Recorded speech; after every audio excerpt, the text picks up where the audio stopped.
আজকে এত সুন্দর একটা রেসিপি শেয়ার করব, আপনারা পুরো ভিডিওটা না দেখলে বুঝতেই পারবেন না। তো নমস্কার সকলকে, সবাই কেমন আছেন? আশা করছি সবাই খুব ভালো আছেন। আমার চ্যানেলে সবাইকে অনেক স্বাগত। অনুরোধ করব ভিডিওটা অবশ্যই শেষ অবধি দেখবেন। তাহলে বলুন তো আজকে কি রান্না করছি, কেউ কি গেস করতে পারলেন? যাই হোক, তাহলে বেশি কথা না বলে আজকের রেসিপিটা শুরু করা যাক। সকলের কাছেই অনুরোধ ভিডিওটা শুরু থেকে শেষ অবধি দেখবেন। আর যারা ডিম পছন্দ করেন তারা তো মন দিয়ে দেখবেন। একদম অন্যরকম ভিন্ন স্বাদের একটা ইউনিক রেসিপি আপনাদের সাথে শেয়ার করতে চলেছি। তো প্রথমেই ডালটা বেটে নেব, মিক্সির জারে দিয়ে দিচ্ছি ডালটা। এই ডালটা আগের দিন রাত্রিবেলা আমি ভিজিয়ে রেখেছিলাম। আর দেখতেই পেলেন জলটা একদম ঝরিয়ে ঝরিয়ে মিক্সার জারে দিয়েছি। একদম জল ছাড়াই এটা পেস্ট করব। সঙ্গে ঝাল অনুযায়ী কয়েকটা লঙ্কা আর একটা রসুন দিয়ে দিতে হবে। যেহেতু মসুর ডাল, রসুন দিলে সুন্দর খেতে হয়। খুব বেশি মিহি করে পেস্টটা করিনি, একটু দানা দানা থাকবে সেরকম করতে হবে, ওটাতেই খেতে বেশি ভালো লাগবে। এবার এর মধ্যে ফাটিয়ে দুটো ডিম দিয়ে দেবো। ডিমটা আমি আলাদা আলাদা করেই দিয়ে থাকি। যদি ইনকেস একটা পচা ডিম বেরিয়ে যায় তাহলে সব কিছুটা নষ্ট হয়ে যাবে, ওই জন্য আমি এইভাবে একটা একটা করে আলাদা আলাদা করে ফাটিয়ে দিই। এবার আর কিছুই নয়, এর মধ্যে দিয়ে দিতে হবে স্বাদ মতো নুন, দিয়ে খুব ভালোভাবে ফেটিয়ে নিলেই হবে।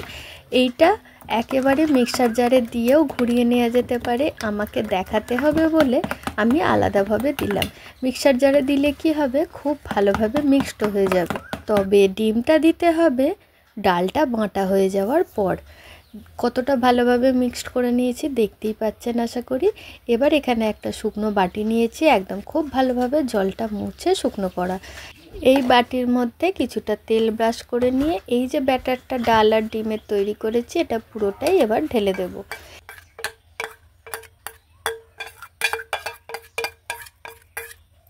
এবার এটা কেক বানানোর মতো করে বা পুডিং বানানোর মতো করে স্টিম করে নিতে হবে। এখানে জলের মধ্যে একটা স্ট্যান্ড লাগিয়ে এবার বাটিটার মধ্যে বসিয়ে ঢাকা দিয়ে দেব, যাতে না এর মধ্যে কোনো রকম জল যায়। আর কড়ার মধ্যে জলটা থাকবে বাটির অর্ধেকটা পর্যন্ত। এই প্রসেসটা করতে অনেকেই জানেন, তবুও আমি একবার খুব ভালোভাবে দেখিয়ে দিলাম। কতক্ষণ সময় লাগবে এটা হতে? খুব বেশিক্ষণ সময় লাগবে না, 5 থেকে 10 মিনিটের মধ্যে হয়ে যাবে।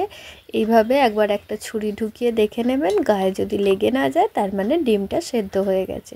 ডিম সেদ্ধ হওয়া মানে ডালও জমাট বেঁধে গেছে, কোনো অসুবিধা হবে না আর।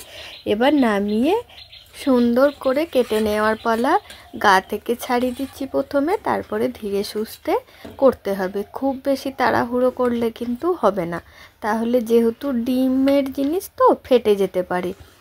তো এবার কেটে নিচ্ছি, আমি একটু বড় বড় সাইজের কেটেছি। কিউবগুলোর সাইজ আপনারা চাইলে এর থেকেও বড় বড় করতে পারেন, আবার এর থেকে ছোট ছোটও করতে পারেন। যার যেমন খুশি সে সেরকমভাবে করবেন। আমি এখানে মিডিয়াম সাইজেরই করেছি। একটু ছোট ছোট হলে আমার বেশ ভালো লাগে, কেননা মশলাটা ভেতর অবধি থাকে বেশ সুন্দর। এবারে সব কাটা হয়ে গেছে, এগুলো এবার সুন্দর করে একটা একটা করে ছাড়িয়ে নিতে হবে। দেখবেন যেন ভেঙে না যায়। আমি যদিও বাটিতে তেল মাখিয়েছি তাও অনেকটাই সেঁটে আছে, খুব সাবধানে ছাড়িয়ে নিতে হবে।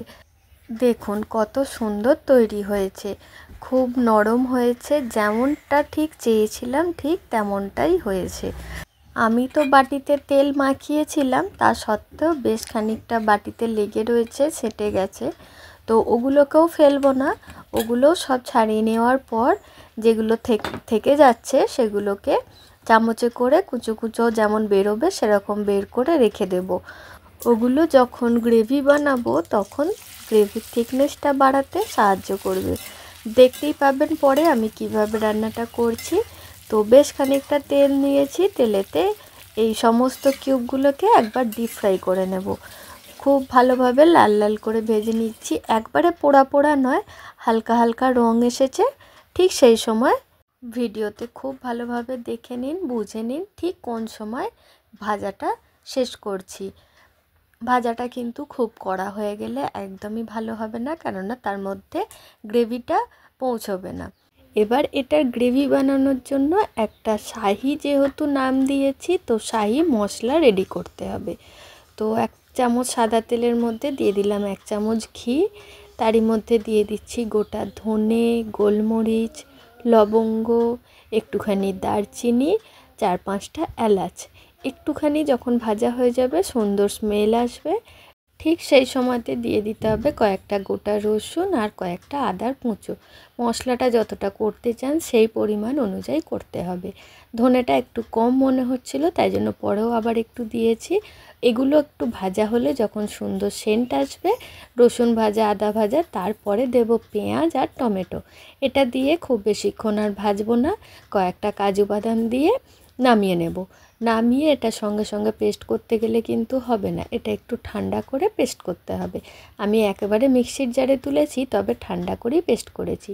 আর পেস্ট করার সময় অবশ্যই দিতে হবে টক দই আর কাঁচা লঙ্কা। কাঁচা লঙ্কাটা ভেজেও দিতে পারেন, তবে কাঁচা লঙ্কার একটা সুন্দর সেন্ট আসে। আমার ওটাই খাওয়ার ইচ্ছা হয়েছিল, তাই জন্য ওইভাবে করেছি।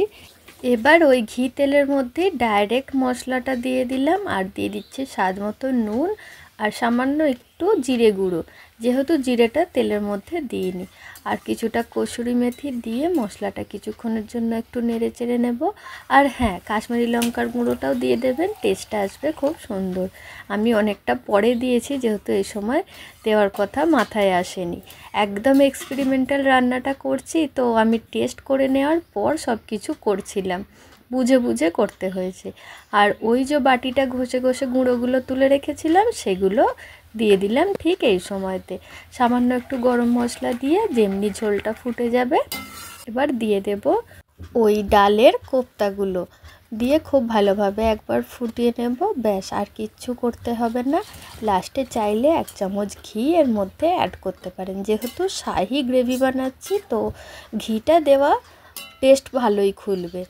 তো খুব সুন্দর একটা রেসিপি আপনাদের সাথে শেয়ার করলাম। কেমন লাগলো আজকের এই রেসিপিটা অবশ্যই জানাবেন, কেননা আমি আজকের এই রেসিপিটা একদম নিজের মন থেকে করেছি। তো জানাটা আমার জন্য খুবই দরকারি যে কেমন হয়েছে বা আপনাদের কেমন লাগলো। আজকের আমি এই গ্রেভিটা শাহি গ্রেভি বানিয়েছি। এই গ্রেভিটা যে কেউ যেমন খুশি হিসেবে করতে পারেন। মাংস কষার মতো করে মশলা কষিয়ে করতে পারেন, কালিয়া হিসেবে করতে পারেন, যেমন খুশি। আজকে আমার এরকম খেতে ইচ্ছে করেছিল, তো এরকম বানিয়েছি। কোনো দিন যদি অন্য রকম কিছু বানাই, আবার সেটা শেয়ার করব। তবে হ্যাঁ, আপনারা কিন্তু জানাতে ভুলবেন না আজকের ভিডিও কেমন লাগলো। যদি ভালো লেগে থাকে তাহলে লাইক, শেয়ার, কমেন্ট করবেন। আর এইভাবে এই রকম সুন্দর সুন্দর রান্নার ভিডিও দেখতে, জানতে, শিখতে আমার চ্যানেলটা ফলো করবেন, সাবস্ক্রাইব করবেন। পাশে থাকার জন্য অনেক ধন্যবাদ।